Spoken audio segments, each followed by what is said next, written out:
right, gang, there's no way around it. We have to talk about the elephant in the room. The Thursday night game, Patrick Mahomes was injured. Now, as of our recording this, we don't know the extent of the injury. So as we go through today's show, we're going to talk about the possible levels of panic and possible corresponding fantasy football responses. Let me just say, though, I think it's crazy. People are blasting Andy Reid for using Mahomes on a QB sneak. It's classic analyze the result nonsense. He hurt his other leg. It's not the leg that was already hurting him. What's more dangerous, a quarterback sneak or taking a hit as a passer? By that logic, they shouldn't have let Pat Mahomes play at all or throw the ball away every single time a defender got near him. I think it's bad logic. We're not going to indulge that here. Instead, let's talk through the levels of emergency. What we're all hoping for, of course, is that the presumptive dislocated kneecap Mahomes suffered didn't result in any torn ligaments, and maybe he only misses a few games. And if that's the case, for fantasy and for Chiefs fans, and frankly for fans of the NFL who like fun things, including me, it'll be a game of patience, but Mahomes' season wouldn't be over then. Matt Moore isn't a good quarterback, but obviously he made one nice throw to Tyreek Hill, 57 yards on that one play and 60 yards otherwise. The Chiefs were ahead. They didn't need to push the envelope. But yeah, it's an indication in the short term of what the Chiefs' offense would be. If we're talking about a few games with a quarterback Andy Reid really has to protect, do Hill and Kelsey lose some of their luster? They do. But no way do they lose it enough that you'd consider benching them or trading them. If you know Mahomes is back in a few weeks, I think you just roll. You know, Kelsey plays the world's scarcest position, and Hill is the league's fastest player. They will be worth a ton when Mahomes gets back, and probably worth enough with someone else in charge. But everyone else on that offense, they get real pedestrian for a few weeks. If they weren't already a little pedestrian with how Mahomes' season was going these past few games. Sure, Mecole Hardman made a play on Thursday night, scored a touchdown, but Matt Moore in his career has been ultra-conservative and babied by coaches and still kind of a mistake maker for a reason. He just doesn't have the arm or the athleticism or the moxie to lead a dynamic offense. And I know some folks might argue, well, that means they'll run more, so LaShawn McCoy and Damian Williams are worth more. I don't know. I want running backs who could score touchdowns. I would be concerned there wouldn't be nearly as many touchdowns available for the running backs. But in this case, the point would be, I think we'd mostly be staying the course, at least with the superstars. I will be back in just a minute, and we'll talk about what contingency plans might lay ahead. Manscaped is our sponsor, number one in below-the-belt grooming, precision tools for your family jewels. Do you think the special person in your life doesn't wish you'd maybe be a little better groomed down there? Maybe ask them? I'm guessing the answer might be, yeah. The Lawnmower 2.0 from Manscaped is great. I have one. I groom. I really do. Being a hairy wildebeest down there? Come on, not an option. Manscaped is a Shark Tank company. Mark Cuban is their investor. Get groomed. And for heaven's sake, do not use the same electric trimmer you use on your face.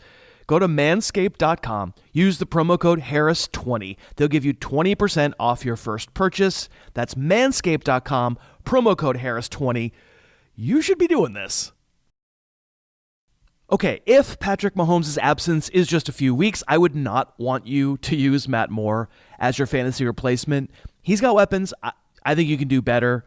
I'm not averse to checking out a couple of lesser-owned quarterback schedules, weeks 8 through 10. Though in a lot of leagues, hey, you might be able to choose both these guys. Kind of stream them, right? Sam Darnold has some real appeal weeks 9 and 10. Bridgewater has the dream weeks 8 and 10 with a bye in between. He's also probably a little more conservative than Sam Darnold. Of course, we're not positive he'll be the quarterback for the entire 3-week span. We'll more on that later. But I think these would be the dudes I'm looking at if I kind of just have to piece things together for a few weeks, Darnold and Bridgewater. By contrast, Matt Moore has to play Packers, Vikings at Titans. I don't like that at all. So before waivers lock for the games this Sunday, I think I would. If I got notice that Mahomes is going to be okay in a few weeks, I'd be adding one or both of these guys to steel myself for a few weeks without the MVP.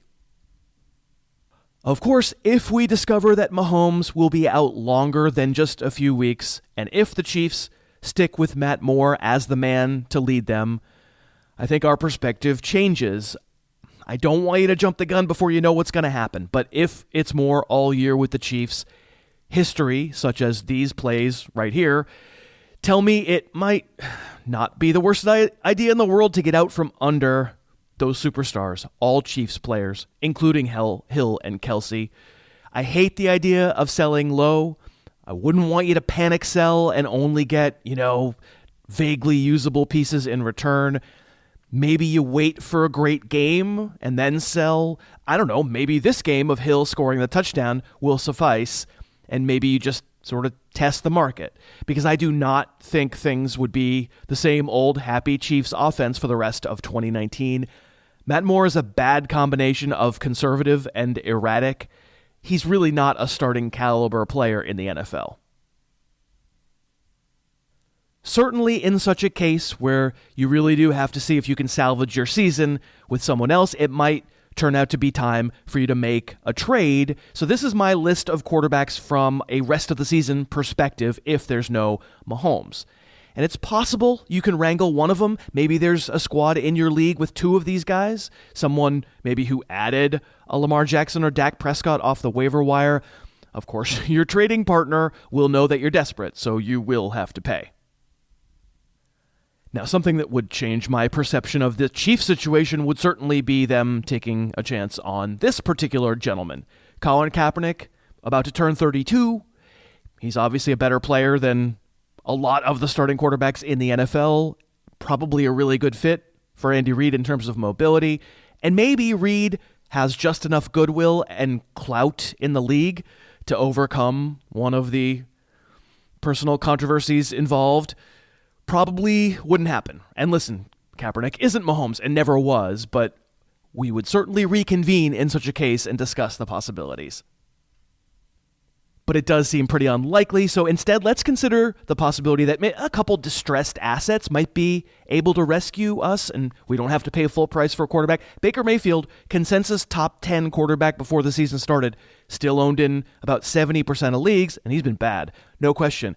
I think he's also been a little unlucky with playmakers like Odell Beckham. It's weird that the dam has really only burst this one time.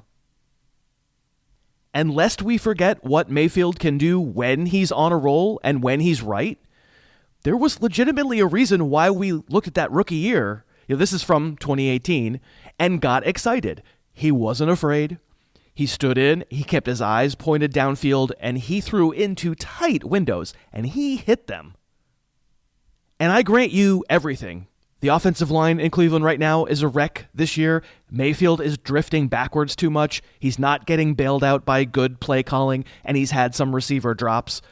But I think back to touchdowns like this, where he just seemed to be able to pick out a point in the distance and just nail it. Now, by no means am I guaranteeing that Mayfield changes things around immediately. I mean, week 8 after the Cleveland bye against the Patriots, no thanks. But I'll tell you, in fantasy, sometimes fortune favors the bold. He should come exceedingly cheap, and you never know. But I'll tell you who my real ace in the hole would be. What has one thumb and is a first ballot Hall of Famer? It's this guy. We don't really know exactly how close Drew Brees is to returning. The Brees owner in your league certainly has been making do with someone else. I would never feel bad about taking a shot on someone this good, this accurate, this tough. Maybe he comes back week 8 and steals that Teddy Bridgewater matchup I mentioned against the Cardinals, or maybe it'll be that other crazy great matchup after the week 9 bye, week 10 against the Falcons, and maybe it's after that too. There's your guy to take a risk on, though. I don't know the state of his thumb. Of course, it could go very bad, but if you're a Mahomes owner, Thursday night was just about as bad as it gets. Brees is my ace in the hole suggestion to try to trade for and save your season. Big risk, big possible reward. Thanks so much for watching. Please, please, please smash that like button, write a comment, tell us who else you'd like to see us review film on, and of course, best of all, please subscribe to our channel and then click that little bell above the subscribe button and you'll be notified whenever we post a new video.